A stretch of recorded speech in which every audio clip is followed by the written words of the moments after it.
आपको लगता है कि ये आप इतने ऑप्टिमिस्टिक हैं कि मामला अब जिस नहज पे पहुंच चुके हैं, यहाँ पर हम अपनी पुरानी गलतियों से सीखेंगे और आगे एक नए चैप्टर का एक नए तरीके से एक अच्छी शुरुआत, एक आगाज किया जाएगा? क्या है ऐसा मामला? चूंकि मिसिंग पर्संस के लिए जब यहाँ एहतजाज हुआ तो बहुत से लोगों का उनके लिए नरम गोशा था, सियासी कुव्वतों का, बहुत से जिसे कहते हैं सिविल सोसाइटी की तंजीमों का। लेकिन अब जब दहशतगर्दी की कार्रवाइयों में उन्हीं मिसिंग पर्संस के नाम आते हैं तो मुकम्मल एक खामोशी नजर आती है। वफाकी हुकूमत ने भारत के साथ तिजारत का इंदिया दे दिया। वजीर खारजा इसहाक डार ने लंदन में मीडिया से गुफ्तगू में कहा कि पाकिस्तान के कारोबारी अफराद चाहते हैं कि भारत के साथ तिजारत बहाल हो। वाले से पाकिस्तान को बहुत एक बड़ी एक ऐसी ज़बान में धमकी दी है और जिसको हमने इग्नोर किया। अगरचे फ़ॉरेन ऑफिस से पाकिस्तान के ये सवाल हुआ तो उन्होंने कहा जी कि क्योंकि ये मामला था ईरान पाकिस्तान गैस पाइपलाइन का।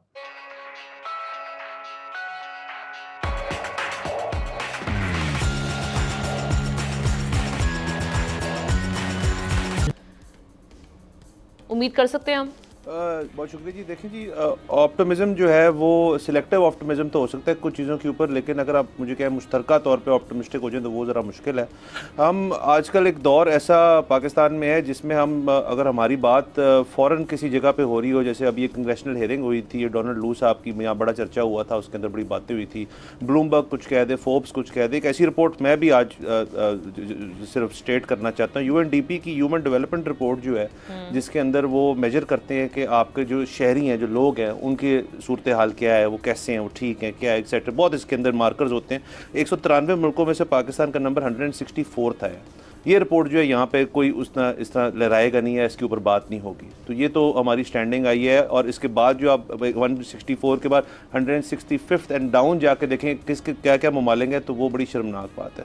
उसके साथ साथ जी बात ये है कि अगर आप कहें जी कि मुल्क के अंदर ठीक कैसे करेंगे, आगे जाके क्या करेंगे, तो लफ्ज़ कंसिस्टेंसी जो है उसको हमें अपनी एक नेशनल वोकेबलरी में लाना पड़ेगा। वो क्रॉस द बोर्ड कंसिस्टेंसी होनी पड़ेगी, ख़ास तौर पे सियासी।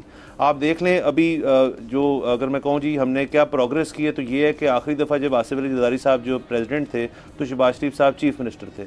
इस दफ़ा जब आसिफ अली ज़रदारी साहब प्रेसिडेंट थे, शहबाज शरीफ साहब प्राइम मिनिस्टर हैं। इसको मेरे ख्याल में हम तरक्की कह सकते हैं इस लिहाज से। और अब सारे वही रिगर्जिटेट हो रहे हैं, पुराने सियासतदान जो हैं उसी चीज़ के अंदर है। बैरियर्स टू एंट्री है इस पर्टिकुलर फील्ड में। ये इलेक्शन उस चीज़ की बाकायदा अक्कासी करते हैं कि आप न्यू एंट्रेंट्स को आके कानून साजी करने का मौका नहीं देंगे, नए आइडियाज़ नहीं आएंगे। देखिए जी, उसके अलावा हम बात कर रही हैं सियासी सारी। मैं थोड़ी और दो बातें अगर कर लूँ, अगर आप सिर्फ देख लें जो चीज़ें अवाम को टच करती हैं, बेसिकली अगर स्पोर्ट्स इंडस्ट्री को देख लें आप, हम एक वन स्पोर्ट प्लेइंग नेशन है क्रिकेट की हद तक। क्रिकेट में हमने 92 के बाद अगर आप कहें जी कि बहुत ज़बरदस्त चीज़ें की हैं, तो वो कहना शायद थोड़ा गलत होगा।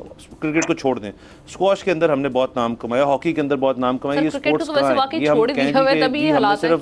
अभी जो हमारे सिर्फ हमने तब करना था, हमने तब स्क्वाश में कर लिया, हमने तब हॉकी में कर लिया, अब उसके बाद नहीं करना। उसके अलावा टूरिज्म की बड़ी बात होती है जी। हमारे यहाँ तमाम मौसम आते हैं, यहाँ पे टूरिज्म बहुत है जी। यहाँ कैसे है टूरिज्म? यहाँ पे टूरिज्म जो है इंटरनल टूरिज्म है। यहाँ डोमेस्टिक बंदा जो है वो जाके टूरिज्म कर लेता है। टूरिज्म का मतलब होता है बाहर से लोग आए आपका मुल्क देखने के लिए। उस चीज़ को भी अगर आप प्रमोट करना चाहें तो वो नहीं हो सकती, उसके ऊपर भी बात करनी चाहिए। तो तमाम चीज़ें जो हैं वो क्रॉस द बोर्ड देखनी पड़ेगी।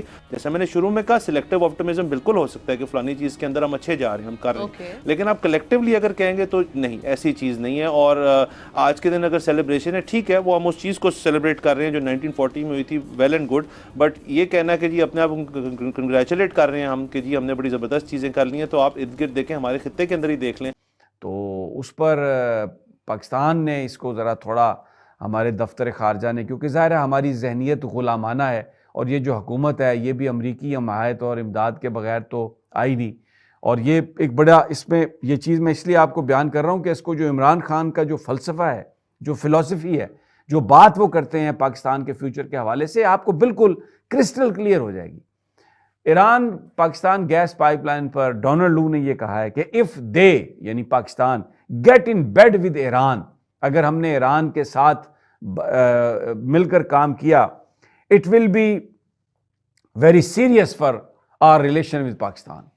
यानी इमरान के बारे में भी कहा कि अगर तहरीक अदम एतमाद नहीं हुई पास उसके खिलाफ तो बड़ा सीरियस इसके कंसिक्वेंसेज होंगे। और यहाँ पर भी वो अपनी कमेटी में बता रहा है कि अगर ईरान गैस पाइपलाइन में इन दोनों ने ममालिक ने काम किया मिलके और वो गैस पाइपलाइन को आगे ले गए आए, तो it will be very serious for our relationship. हमारा रिलेशनशिप जो है वो बहुत सीरियस हो जाएगा और बड़ा इसके कॉन्सिक्वेंसेज होंगे।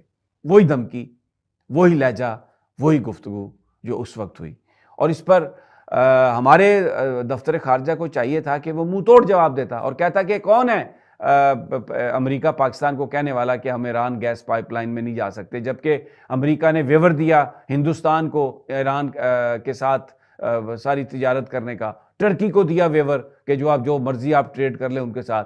और जब पाकिस्तान की बात आती है तो हमें वो कहते हैं कि जी कि इसके बड़े नतायज होंगे, इसके बड़े असरात होंगे और ये ताल्लुकात बड़े ख़राब हो जाएंगे, और वो ओपनली आके कमेटी में कह रहा है। और हमारा दफ्तर खारजा क्या कह रहा है कि जी कि थर्ड पार्टी मीडिएशन इस पे नहीं हो सकती ईरान पाकिस्तान गैस पाइपलाइन पे। ये बहुत सीरियस मामला है।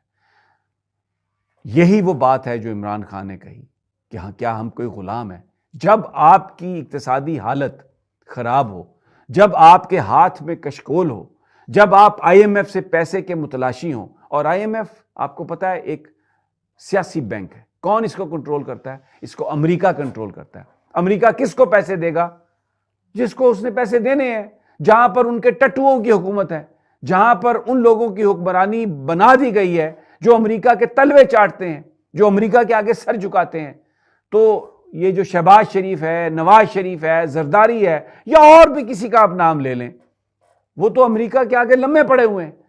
तो यहां पर इमरान खान ने जो बात कही कि जब तक आप इक्तिसादी तौर पर मजबूत नहीं होते, आप अपनी गुलामी को नहीं तोड़ सकते। आप एक जो इश्यू है ये एक मुतनाज़ा कंट्रोवर्शियल बनाया गया है, अनफाउंडेड मिथ्स पे है जिसमें है, और एट टाइम इसको समझा नहीं गया है कि इसमें क्या है। फेक स्टोरीज पे ये इसको डिपेंड करता है, और जिसके तरीके से देखें इसमें जो असल मोटिव जो समझने वाली हैं, एक तो ये है कि लोग इस इश्यू को रेज करके सियासी मफादात हासिल करना चाहते हैं। जिस तरीके से हमने देखा कि अख्तर मेंगल ने कहा कि 5000 मिसिंग पर्सन के हैं, जब उनसे लिस्ट मांगी गई तो उन्होंने 983 बंदों की लिस्ट दी।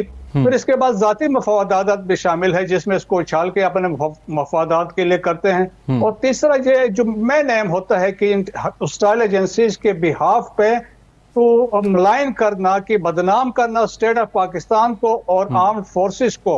और देखें, कुछ हमें हालात को समझना चाहिए। पाकिस्तान एक स्टेट ऑफ जंग में रहा है 79 के बाद, यहाँ पे दहशतगर्दी कार्रवाइयां बहुत ज्यादा जोरों पे थी। फिर 9/11 के बाद भी यहाँ पे हालात हुए, तो रिट ऑफ स्टेट एस्टेब्लिश करने के लिए तो सिक्योरिटी फोर्सेस ने एक्शन लिया। लेकिन देखें रीजन अगर हम देखें ना कि आखिर क्या है, ये वो लोग हैं जो टेररिस्ट हैं जो मारे जाते हैं। अभी जिस तरीके से आपने जिक्र किया कि ये मच वाले एरिया, उसमें भी ये अब्दुल वदूद सतकजई था, करीम जान अभी एस्टेब्लिश हुआ, और जो बलोच लिबरेशन फ्रंट के जो मारे गए थे सरवान में, वो भी मिसिंग पर्सन थे। जो मारंग बलोच ने कहा था इनके लवाहिकीन यहाँ पे बैठे हैं, वो एक प्रोपेगेंडा वगैरह कर रहे थे। सेकेंडली देखें कि ये लोग हैं कि ये खुद लड़ाई लड़ने के लिए कोई इराक गया है, कोई सीरिया गया, कोई अफगानिस्तान में है, या हो सकता है ये गैर मुल्की जेलों में हो। ज्यादातर लोग पोलिटिकल असाइलम में है, कुछ अपनी जाती वजूहात पे छुप के आए हैं, और कुछ लोग हो सकता है अंडर इंटरोगेशन हो। लेकिन ये ओवरऑल देखा जाए तो ये पॉलिटिकल माइलेज हासिल करने के लिए उसको उछाला जाता है। सर, आप कमर चीमा साहब के इस पॉइंट से एग्री करते हैं कि पॉलिटिकल ओनरशिप के साथ इस मसले को वंस फॉर ऑल सेटल किया जाए? जी हाँ, देखिए मैं थोड़ा सा रिकॉर्ड भी सीधा करना चाहता हूँ। पीछे टोटल केसेस जो रिपोर्ट हुए थे अराउंड 10,000 थे, उसमें से ऑलमोस्ट 8,000 एड्रेस हो चुके हैं। और आप देखें, ये समझने वाली बात है, उसमें टोटल बलूचिस्तान के केसेस देर 25% और 86% केसेस जो बलूचिस्तान के वो हल हो चुके हैं, और बाकी मेजॉरिटी तो बाकी प्रोविंसेस के। लेकिन ये सियासी मकासद के लिए इसको यूज किया जा रहा है। और 2011 में कमीशन बना, बलूचिस्तान गवर्नमेंट ने अपनी ऑलरेडी बना चुकी है। तो ठीक है,